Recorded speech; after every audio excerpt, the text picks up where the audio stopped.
Rata-rata pemakaian tersebut untuk biar ikan yang di laut para nelayan itu lebih fresh. Memang tidak dikhususkan untuk konsumsi, tapi mungkin kalau misal ada pedagang yang nakal seperti jual es yang warna-warni, saya pernah menemukan saat kita observasi, kelompok kami menemukan penjual es keliling itu menggunakan es balok tersebut. Nah, begitu Ibu. Oke, jadi belum mendapatkan jawaban ya Mbak, kalau misalnya ini kan sudah terbit izinnya, Ya. dan penggunaan amoniak ini sebenarnya legal atau tidak gitu loh. Ketika pemerintah membolehkan atau mengizinkan untuk membuka produksi es balok ini. Kalau menurut saya pribadi sebenarnya itu legal Bu, karena itu hanya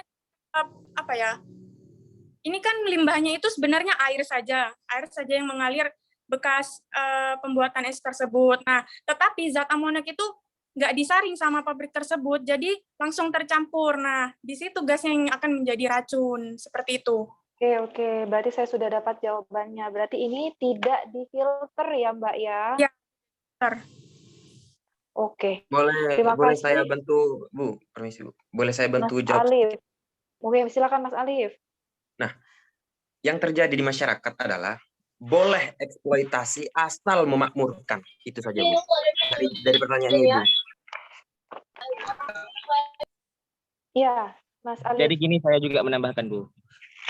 Jadi kan penggunaan freon dan juga amonia itu kan tergantung kebutuhan juga Bu. Nah, kita ketahui bersama bahwasanya kebutuhan untuk pendinginan atau pembekuan hasil penangkapan ikan di masyarakat itu kan sangat melonjak Bu. Jadi kan itu akan ada bagian masing-masing. Untuk yang layak konsumsi itu menggunakan freon, dan freon itu masih ada tingkatannya. Bagaimana freon yang untuk membersihkan pipa kapilernya, terus juga ada di situ ada evaporatornya, gitu, bukanlah penggunaan freonnya. Oke, paham.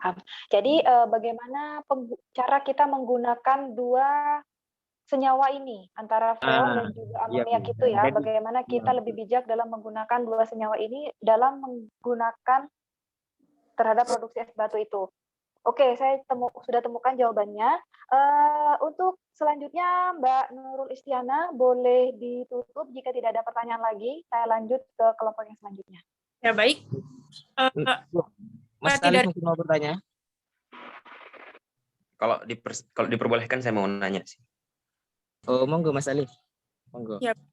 Nah, jadi gini. Dulu itu hukum hanya berlaku pada laki-laki. Mungkin kita semua tahu. Kita kenal itu nulus testis seperti itu. Kemudian seiring berkembangnya waktu, hukum juga sudah berlaku bagi wanita seperti hukum yang ada di Indonesia sekarang. Antroposentris gitu. Yang isinya barang siapa gitu. Nah sekarang ternyata ada hukum lingkungan di mana ada hak sungai untuk jernih secara langsung, ada hak juga untuk ikan tetap hidup di situ. Ada hak pohon untuk tetap berdiri tegak.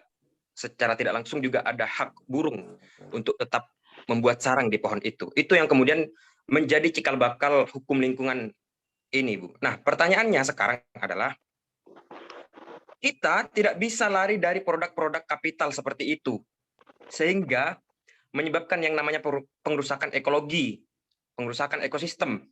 Nah, cara apa yang kemudian, solusi apa yang kemudian logis agar produk-produk seperti ini tidak mengkhianati yang namanya ekosistem dan ekologi, Bu? Terima kasih. Oke, terima kasih pertanyaan dari Mas Alif Marjandika. Inti dari pertanyaannya adalah hukum lingkungan yang berbasis konservasi bahari, di mana hukum lingkungan ini tetap berorientasi terhadap pelestarian lingkungan. Nah, pada perkembangannya, saat ini tidak dapat terlepas dari yang namanya itu ekologi pembangunan, di mana ekologi pembangunan ini haruslah berbasis dengan environmental development ini. Dan kemudian di dalam Undang-Undang Nomor 32 Tahun 2009 ini juga tidak terlepas dari apa yang diamanatkan oleh Undang-Undang Dasar. Nah, Undang-Undang Dasar ini sebagaimana yang disebutkan di dalam pasal 33 ayat 3 UUD 1945, di mana kekayaan alam yang terkandung di dalamnya dikelola oleh pemerintah dan diperuntukkan oleh kemakmuran rakyat yang sebesar-besarnya. Di sini sumber daya alam, kekayaan alam, beserta apapun yang terkandung di dalamnya ini sudah menjadi tanggung jawab pemerintah. Di mana di sini kita sama-sama tahu bahwa ada yang namanya state responsibility. Selain CSR, corporate social responsibility-nya. Nah, di sini tugas pemerintah dan juga pengelola ini seirama. Artinya tidak hanya pembangunan yang dikedepankan, tapi tidak hanya pembangunan, tidak hanya pertumbuhan perekonomian yang diorientasikan, melainkan pelestarian lingkungan hidup juga harus diperhatikan untuk kemaslahatan penghidupan yang kedepannya dan dalam jangka waktu yang sepanjang-panjangnya. Seperti itu, Mas Alif. Ataupun ini nanti kelompok 6 dapat menjawab ataupun menanggapi pertanyaan dari Mas Alif Marjandika ini. Silakan kelompok 6. Mas siapa ini? Mas Taufik Hidayat atau Mbak Abel, Mas Abel atau Mbak Nurul Istiana, silakan ditanggapi. Mau menjawab? Saya Mbak Moderator. Silakan Mas Taufik Hidayat. Jadi gini, saya sedikit menyinggung persoalan, kan Mas Alif menanyakan cara. Jadi kenapa undang-undang sebelumnya hanya berlaku kepada laki-laki dan seiring berjalannya waktu juga diberlakukan kepada perempuan, atau dibuatlah untuk melindungi perempuan dan kemudian dibuat untuk melindungi lingkungan? Karena satu, Mas. Pertama itu kita harus berawal dari kesadaran diri, dan juga kita juga harus bisa mengesampingkan egosentris dan kerakusan. Karena apa? Undang-undang itu dibuat bukan lantas undang-undang semata-mata kayak gini dan sejenisnya. Itu karena adanya suatu kejadian dan problematika yang menyebabkan dan menuntut untuk undang-undang itu diciptakan, Mas Alif. Nah, untuk cara lebih simpelnya ya Mas Alif ya, dan jangan terlalu banyak teori, karena kadang orang yang terlalu banyak teori akan memakan teorinya sendiri. Gitu loh Mas Alif. Nah gini, cara mudahnya itu adalah kesadaran diri. Coba kita mengaca kepada diri kita sendiri. Oke lah, kalau kita sebagai anak hukum, produknya adalah undang-undang. Apakah pertanyaan saya, undang-undang itu pengimplementasinya sesuai dengan apa yang sudah diterapkan atau sudah dijelaskan gitu? Gitu. Jadi marilah kita awal dari diri kita sendiri supaya kita bisa mampu mengimplementasikan apa yang sudah tertera dalam undang-undang. Seperti itulah kira-kira Mas Ali. Oke, gini Mas, kalau bicara soal kesadaran diri, saya nggak perlu nanya dari awal kalau bicara soal kesadaran diri. Gini, katanya sampean kan menanyakan cara. Saya menjawabkan caranya gitu loh. Bagaimana mekanisme cara itu berkelanjutan dan berjalan seperti apa mestinya. Kalau kita itu mengaca kepada undang-undang, coba saya nanya, undang-undang apa sih yang relevan dengan masyarakat sekitar? Undang-undang apa yang relevan dengan masyarakat miskin di sekitarnya gitu. Selaku saya itu sebagai pengamat undang-undang di negara Indonesia. Oke, saya paham yang dimaksud sama Mas Taufik Hidayat, menjawab pertanyaan dari Mas Alif Marjandika. Jadi ini kembali lagi kepada teorinya M. Friedman tentang legal system. Di sini ada 3 hal yang perlu diketahui oleh mahasiswa Fakultas Hukum, baik itu dari struktur, kultur, dan juga substansinya. Jadi menurut M. Friedman ini 3 hal ini adalah sangat urgent dalam menghasilkan atau tercapainya tujuan hukum itu sendiri, baik kemanfaatan, baik itu keadilan, baik itu tujuan hukum yang lainnya. Nah, di sini M. Friedman memberikan konsep di mana demi tercapainya tujuan hukum itu, baik itu dari segi strukturnya, substansinya, dan juga kulturnya itu harus terpenuhi. nggak akan berjalan dengan baik suatu peraturan perundang-undangan apabila substansinya itu tidak baik. Misalnya, tidak ada moralnya di dalamnya, tidak mengandung unsur yang memang diajarkan di dalam teori-teori hukum. Selanjutnya, strukturnya, apabila para penegak hukumnya tidak menjalankan amanah undang-undang, ini juga tidak akan berjalan dengan baik. Tujuan hukum itu tidak akan tercapai. Selanjutnya, selain substansi, selain struktur, kita juga punya kulturnya. Budaya hukum di sini juga berperan atas tercapainya tujuan hukum itu. Nah, budaya hukum ini kembali benar juga yang dikatakan oleh Mas Taufik Hidayat, kembali lagi kepada diri kita sendiri.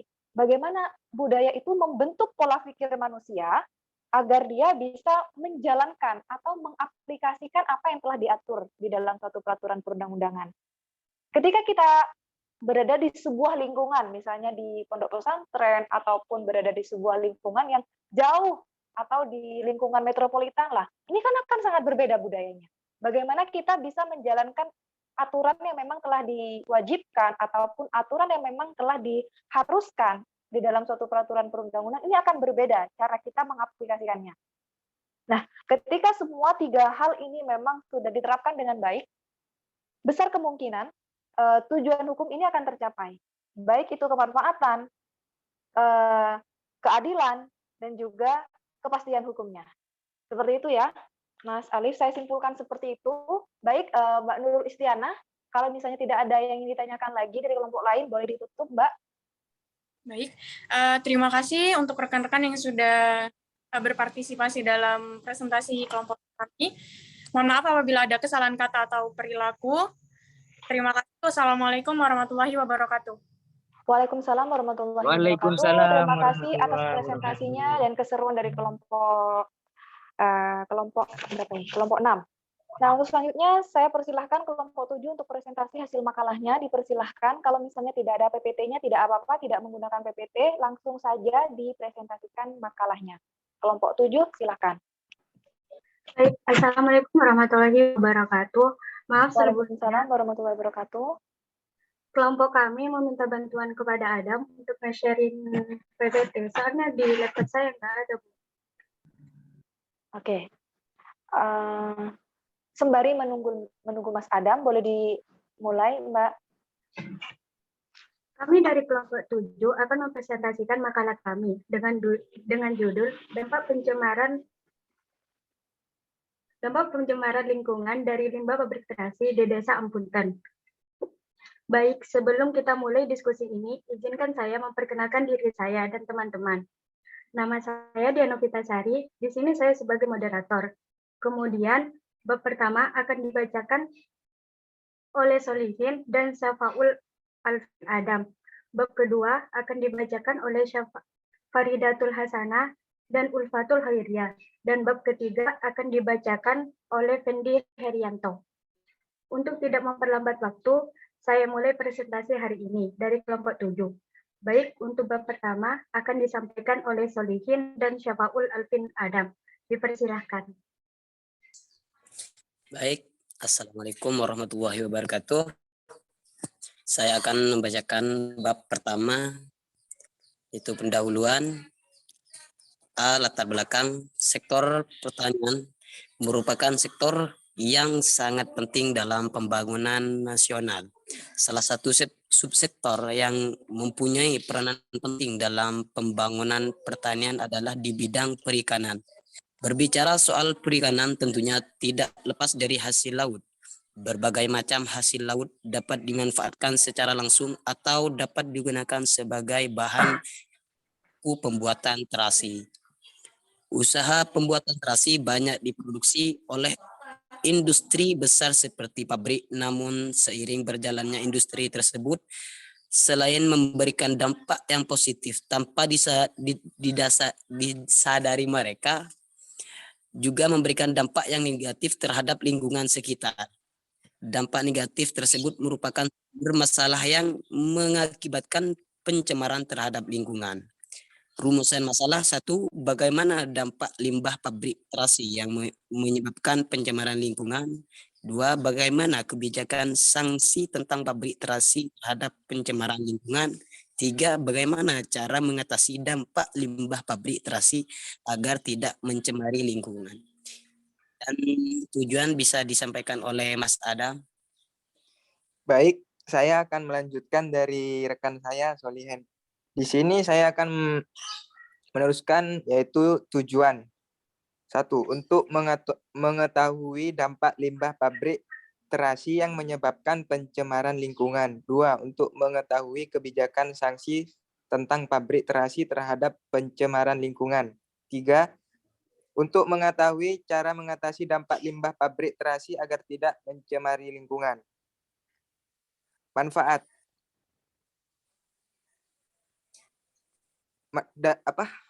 Manfaat dari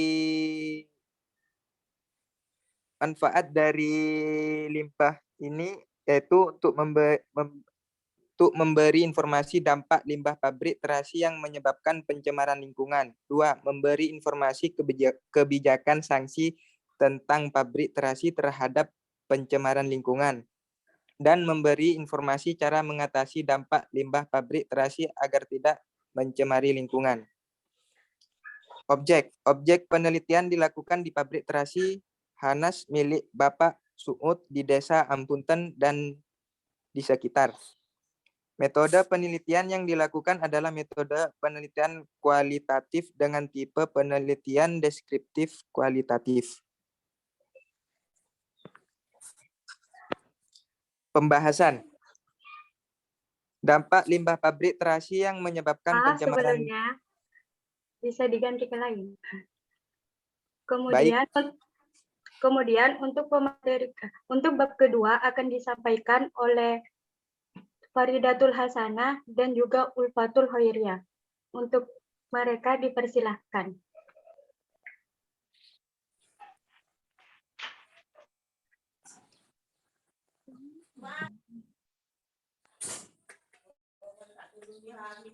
Silakan dilanjut Mbak Ulfatul Hoiriyah dan Faridatul. Kalau tidak ada Ulfatul dan Faridatul. Baik, saya akan melanjutkan presentasi bab 2. Yaitu dampak limbah pabrik terasi yang menyebabkan pencemaran lingkungan. Limbah pabrik terasi yang terletak di Desa Ampunten selain memberikan dampak yang positif, ia juga memberikan dampak negatif terhadap lingkungan yang membuat pencemaran lingkungan. Adapun pencemaran lingkungan yang disebabkan oleh pabrik terasi sebagai berikut. 1. Pencemaran air. Penyebab pencemaran air di sekitar pabrik terasi tersebut dikarenakan limbah cair dari bekas air pencairan bahan baku pembuatan terasi yang dibuang dan dibiarkan saja ke sungai yang membuat air sungai menjadi kotor dan keruh karena mengalami perubahan warna, menimbulkan bau yang tidak sedap sehingga mengganggu pernafasan warga di sekitarnya.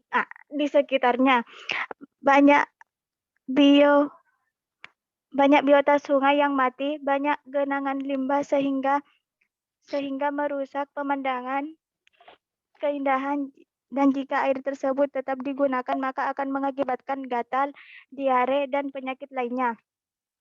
Pencemaran udara. Selain pencemaran air, ternyata di sekitar pabrik terasi juga terjadi pencemaran udara. Penyebab pencemaran udara dari pabrik terasi tersebut antara lain asap dari pengolahan terasi, asap dari kayu bakar, asap dari limbah padat yang dibakar, dan aroma dari bahan baku terasi yang mengandung anomia. Oke, Mbak, langsung ke Mbak Faridatul Hasanah ya, yang presentasi.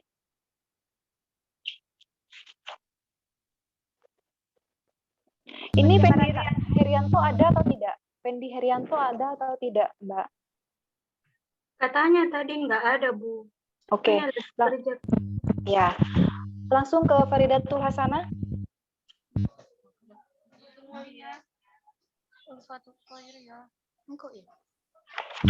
Baik, ya. Langsung kesimpulan, Mbak. Langsung kesimpulan ya. Kesimpulannya apa? Langsung kesimpulan.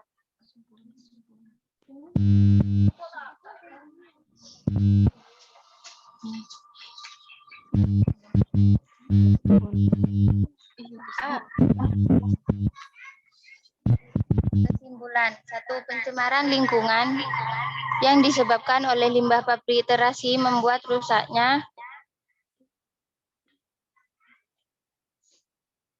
rusaknya kualitas lingkungan berdampak buruk terhadap kehidupan.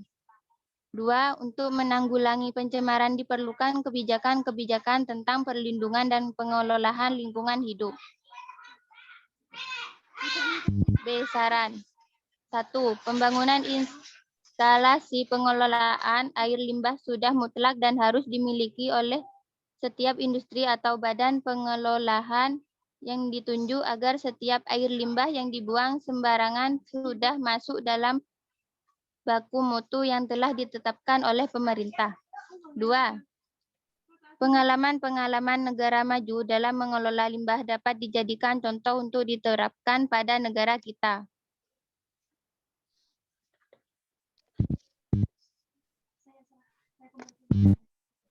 Saya kembalikan kepada moderator. Baik, sekian presentasi kami. Dipersilakan bagi teman-teman yang ingin bertanya.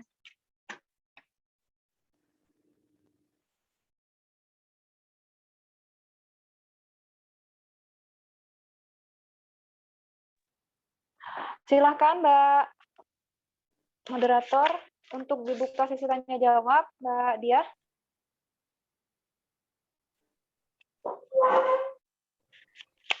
Baik, dipersilakan bagi teman-teman yang ingin bertanya.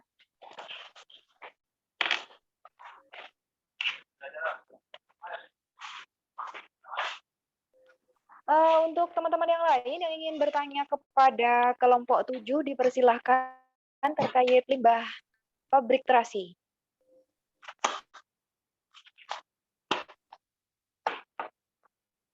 Mbak Dia dan juga teman-teman yang lain, saya ingin konfirmasi terlebih dahulu, apakah pabrik tahu ini sudah mengantongi izin, Mbak? Maaf Ibu, pabrik terasi. Iya, pabrik terasi ini. Waktu yang kami observasi, kan kami nanya tuh Bu tentang izinnya. Dan tapi nggak ada jawaban tentang itu Bu. Tapi katanya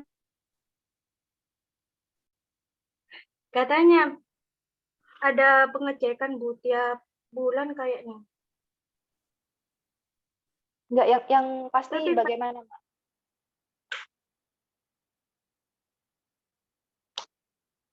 Halo, Mbak Dia? Iya Bu. Ya, pastinya di sana sudah mengantongi izin atau tidak? Mohon maaf sebelumnya waktu itu yang nanya tentang hal tersebut Solihin Bu. Silakan Baik, Bu. Solihin.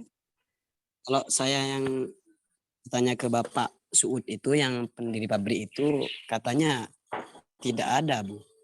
Tidak Oh, ada izin. tidak ada izin. Oke, tidak berizin. Tapi meskipun tidak apa ya, maksudnya tidak minta izin mendirikan pabrik itu, Bu, katanya sama perintah di Ampunten itu pabriknya ditinjau, Bu.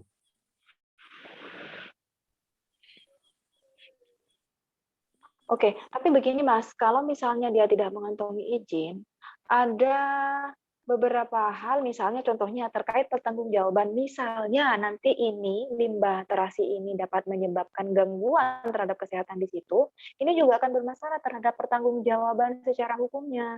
Nah, kalau misalnya ini tidak dilakukan di bawah pengawasan dari pemerintah, maka ini yang dapat dimintai pertanggungjawaban siapa? Nah, itu Bu yang jadi pertanyaan buat teman-teman saya dulu yang saya diskusikan di sana tentang perizinan itu, Bu. Soalnya sampai 1 jam yang saya tanya ke Bapak itu tetap saya sampai minta sertifikat atau apa perizinan tapi nggak dikasih, Bu. Oke, berarti ini sudah clear ya, tidak berizin. Dan untuk ini, limbahnya itu dibuang kemana Mas? Ke sungai? Ya, Dibuang ke sungai, setelah itu dialirkan kemana? Apakah itu yang mencemari lingkungan yang dimaksud oleh kelompok 7 ini? Yang mencemari lingkungan itu yang dibuang apa itu? Dekat pabriknya itu, Bu. Sebenarnya yang mencemari lingkungan ini limbah terasi ini yang apanya, Mas? Dari apakah ada unsur-unsur lain? Kalau tadi kan seperti es balok itu kan ada amoniaknya. Nah, kalau terasi ini ada unsur apanya, Mas? Sehingga ini menyebabkan beracun.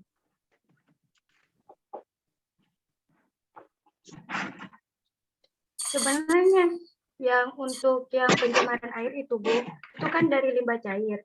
Nah, limbah cair itu mengandung padatan terus suspensi maupun terlarut, akan mengalami perubahan fisika, kimia, dan hayati yang akan menghasilkan zat beracun atau menciptakan media untuk tumbuhnya kuman, di mana kuman ini dapat berupa kuman penyakit atau kuman lainnya yang merugikan bagi tubuh manusia. Apabila limbah ini dialirkan ke sungai, maka akan mencemari sungai. Dan bila masih digunakan, maka akan menimbulkan penyakit lainnya. Oke, berarti yang menyebabkan adanya limbah yang beracun ini prosesnya atau bahan-bahannya, Mbak? Prosesnya atau bahan-bahan yang digunakan? Kayaknya proses pembuatannya itu bukan nanti ada kandungannya.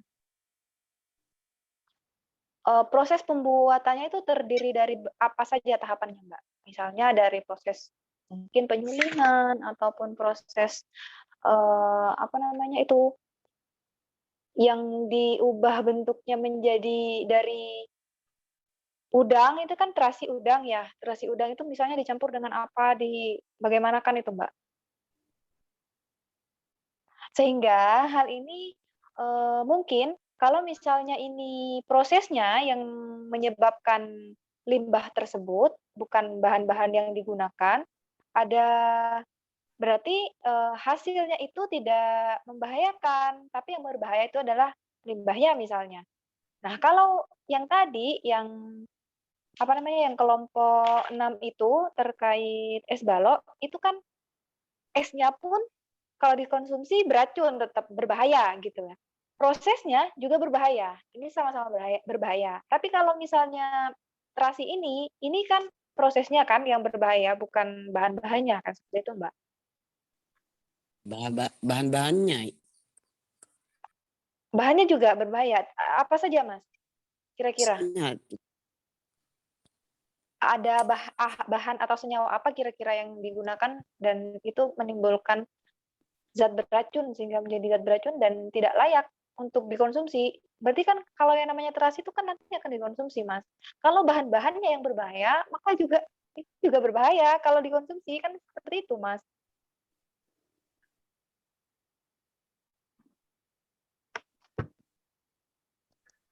Kalau yang dari yang saya waktu itu tanyakan, Bu, katanya di limbah cair terasi itu ada kadar amonianya, terus lebih dari 200 mg per liter. Sehingga itu yang bikin kayak zatnya itu beracun gitu. Zatnya yang Yakin, Mbak, di dalam terasi itu ada zat amoniaknya. Kalau berarti saya makan amoniak. amonium, Bu, amonium. Apa, Mbak? Zat kadar amoniumnya, Bu. Oke. Ini kan tadi dari kelompok 7 yang dijawab oleh Mas Solihen itu katanya ini tidak berizin ya? Iya, Bu, ya. Oke, tidak berizin. Lalu gimana, Mas? Langkah awalnya itu kenapa bisa memproduksi terasi ini? Ya, Lalu bagaimana dulunya tanggapan warga di sekitar kalau misalnya ini tidak berizin? kata Bapak cuman buat kecil-kecilan itu dilakukan di dekat sungai.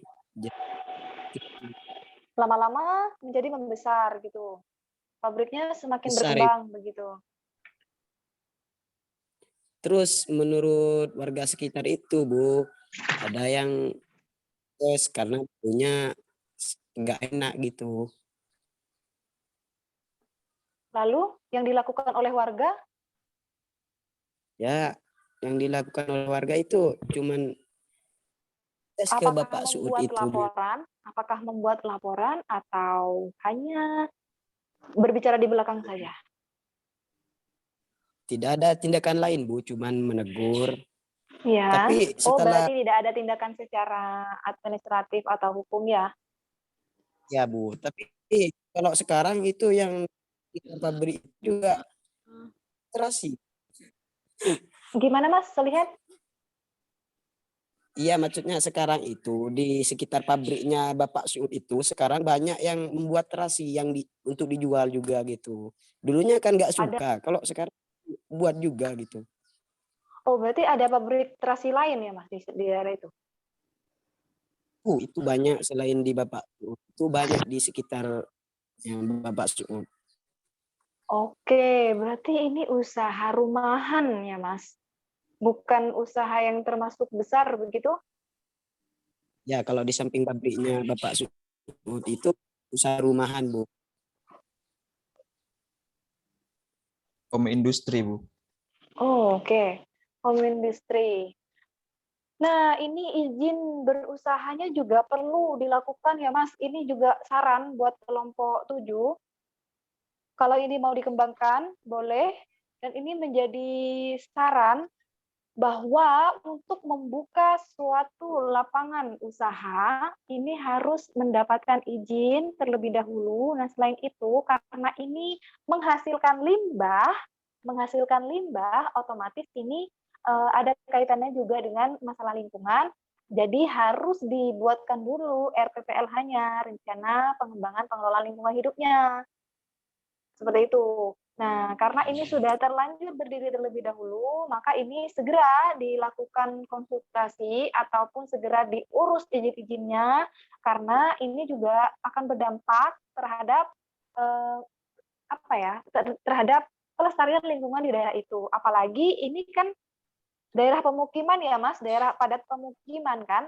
Nah, akan tidak elok baik untuk kesehatan maupun untuk ekosistem di situ, ekosistem baik itu di tanah, udara, karena ini dibuang ke laut, karena ini dibuang ke sungai dan juga masuk ke dalam tanah, maka ini juga akan berbahaya nantinya lama-kelamaan. Nah, untuk jangka panjangnya, apa yang dapat dilakukan oleh pemerintah ketika terjadi kerusakan lingkungan yang diakibatkan oleh limbah terasi ini? Nah, makanya pemerintah di sini harus dilibatkan. Karena ini juga berkaitan dengan masalah kemaslahatan lingkungan hidup di situ.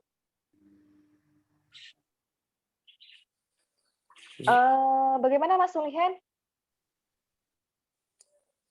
Bisa diulang, Bu?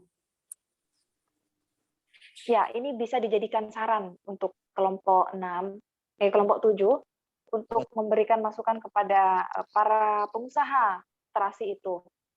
Baik itu yang sudah berdiri besar maupun masih pemula atau home industry. Gitu.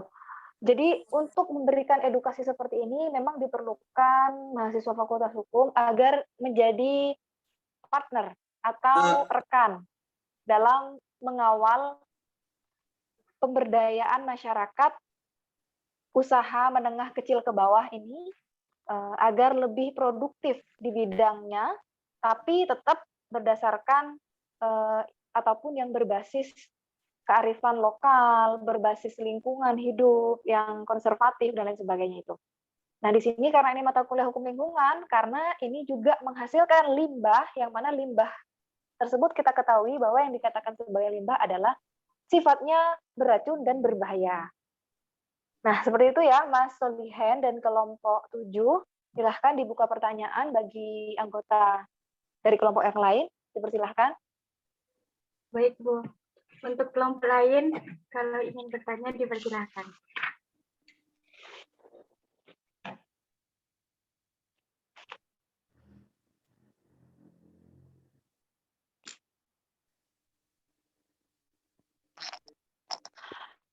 Kelompok yang lain, ada yang ingin ditanyakan lagi atau bagaimana?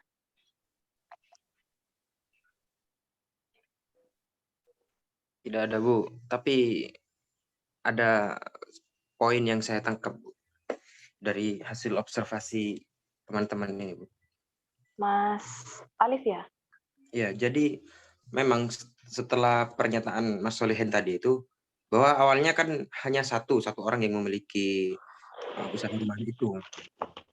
Kemudian yang lain juga ikut-ikutan, padahal benar-benar ada limbah yang menyebabkan pencemaran di situ.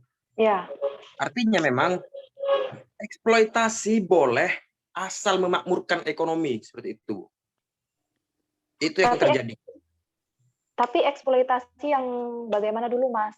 Oke, Nah, memakmurkan ekonomi, nggak apa-apa. Nah, Oke, tapi dampaknya itu juga harus kita perhatikan kan? Gini, Tidak terlepas dari Iya. konsep hukum Iya. lingkungan itu. Sebelumnya saya mohon maaf Ibu, memotong ya Ibu ya. Iya, dari siapa tadi ini? dari tadi Mas Alif itu selalu menggaung-gaungkan persoalan eksploitasi gitu.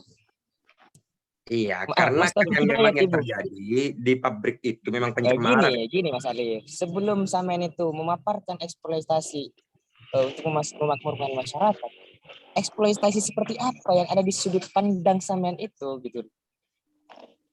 Eksploitasi itu adalah pemanfaatan lingkungan yang berlebihan. Paham. Maksudnya yang ada di benak sampean, Dibedakan antara eksploitasi dan eksplorasi, gitu. Dibedakan dulu antara eksplorasi dan eksploitasi. Nah, itu karena beda tipis, Mas Alif. Mohon dikaji secara betul gitu ya, Mas Alif. Gimana Mas Sofi? Memang yang terjadi itu sesuai dengan yang Solihin sebutkan tadi kan. Awalnya itu hanya satu orang. Boleh mencemarkan lingkungan, artinya boleh mencemarkan lingkungan. Yang penting ekonomi itu meningkat. Secara ekonomi mereka itu tersejahterakan seperti itu.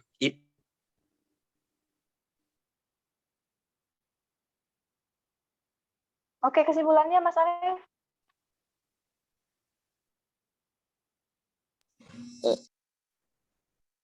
Mungkin ngelek gitu Bu, nggak ada paketnya Bu, karena tadi mengeluhkan masalah paket.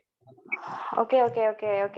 Jadi yang dimaksud oleh Mas Alif saya luruskan, jadi bukan eksploitasi yang bersifat negatif, artinya mungkin ini adalah eksplorasi ya, bisa dibedakan dulu di mana eksploitasi dan eksplorasi, karena eksploitasi ini konotasinya adalah ke hal yang negatif.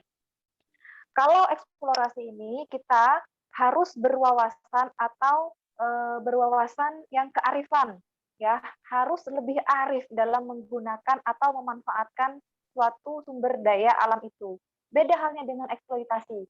Kalau eksploitasi itu orientasinya adalah hanya keuntungan secara finansial saja. Misalnya. Seperti itu yang dapat saya simpulkan dari apa yang dinyatakan oleh Mas Alif Marjandika untuk kelompok 7. Dan jika tidak ada yang ingin ditanyakan lagi untuk kelompok 7, boleh silakan ditutup, Mbak Moderator. Mbak Dia, silakan ditutup. Baik, kalau tidak ada pertanyaan lagi, saya masuk saya Bu ya. Bagaimana Mas? Wah. Baik, terima kasih atas waktunya Mbak Moderator Dia Novitasari. Saya tidak ingin bertanya, cuman berterima kasih dari materi yang Mbak Dia sampaikan karena saya mendapatkan wawasan baru terhadap limbah pabrik terasi. Karena saya itu sangat mencintai terasi, Bu. I love terasi. Ya, oke. Terasi enak, Bu. Sama Mas. Ya itu saja. Terima kasih. Maksudnya biar tidak kram Bu pemikiran kita, Bu. Kita baurkan dengan candaan. Tadinya saya khawatir mengkonsumsi terasi. Saya dengar katanya ada zat amoniaknya di terasi. Saya khawatir. Aman kok Bu, masih tradisional itu. Acan. Iya. Silakan Mbak Dia. Terima kasih loh untuk Kak Taufik yang sudah memberikan apresiasinya untuk kelompok kami. Baik, kalau tidak ada pertanyaan, saya tutup presentasi dari kelompok 7. Saya sebagai moderator minta maaf jika ada salah kata maupun yang lain. Assalamualaikum warahmatullahi wabarakatuh. Waalaikumsalam warahmatullahi wabarakatuh. Terima kasih kelompok 7 untuk presentasinya, dan untuk kelompok 3 sisanya saya akan lanjutkan di pertemuan selanjutnya ya. Setelah itu saya lanjutkan materi pembelajaran lagi. Ya, terima kasih untuk waktunya kelas A. Sampai jumpa di pertemuan selanjutnya. Saya akhiri. Assalamualaikum warahmatullahi wabarakatuh. Waalaikumsalam warahmatullahi wabarakatuh. Maaf Ibu.